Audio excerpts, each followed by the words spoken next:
سرکار دو عالم صلی اللہ علیہ وسلم کے جو خطبات حدیث کی کتابوں میں ہیں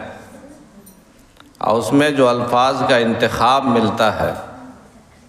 اور انداز بیان کا جو زور ملتا ہے اور لب و لہجے کی طاقت ملتی ہے وہ دنیا کے کسی خطیب میں نہیں ملتی۔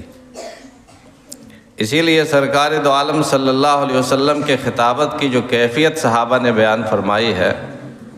کہ اللہ کے نبی صلی اللہ علیہ وسلم جب کوئی بات ارشاد فرماتے تھے تو صحابہ اور سننے والے اس طرح خاموش ہو جاتے تھے اور اپنے آپ سے اس طرح بے خبر ہو جاتے تھے کہ اگر ان کے سروں پر کوئی چڑیا بھی آ کر بیٹھ جاتی تو پتہ نہیں چلتا۔